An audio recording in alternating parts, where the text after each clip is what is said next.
everyone. Today we're going to be reading a book, The Very Hungry Bear. Now I know you all love this book. Do you remember who writes this book? Can we all say Nick Bland? That's the author of this book. And remember, the author is who writes the book. Okay? The Very Hungry Bear. Bear was in a grumpy mood. He hadn't eaten any food and he couldn't catch a single fish to cook. He'd been hungry since the break of day and every fish had got away.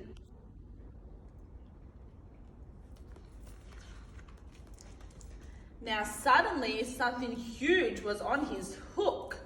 He cranked the handle round and round, he yanked the line and wound and wound. He flicked it here and waved it over there. A hungry bear is very strong, so it didn't take him very long to discover that he caught a polar bear. "Do you have to fish here?" said the hungry brown bear. "You are catching all of the fish." "I'm sorry," he said as he lifted his head. "You can have one of mine if you wish." That's nice, he's sharing.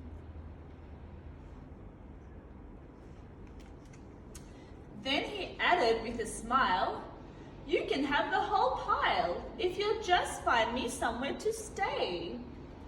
My iceberg is shrinking and soon I'll be sinking and my home is such a long way away."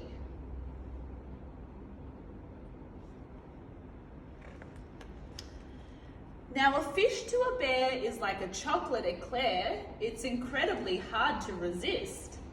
So the thought of a pile that would last for a while was an offer too good to be missed.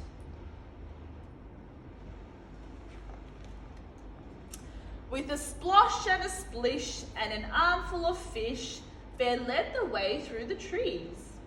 "My cave's over there and I'm happy to share.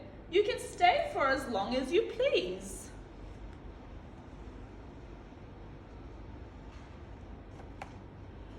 But his guest shook his head. "I'm so sorry," he said. "Whilst your cave is particularly nice, it's just a bit hot for this coat that I've got and the fire is melting my ice." So they went to see Mole and he dug them a hole which was cooler but just a bit small. Do you think he can fit inside there? And they visited Croc on his cool river rock, but he wasn't that helpful at all. "Perhaps this is best," said the bear from a nest, "but I think that I'm going to sneeze." Then he squinted his eyes and he said with surprise,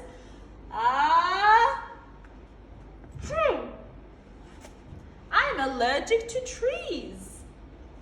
So the bear with the white hair followed right behind Bear to the only place left they could go, away from the trees and the warm summer breeze, and all the way up to the snow. They built him a home with an icy white dome, and Bear left a housewarming dish.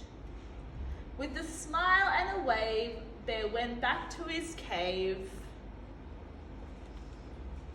And he stopped on the way for a fish. The end. The house that they made for the polar bear, do you know what it's called? It's called an igloo, made out of ice. Pretty cool, isn't it?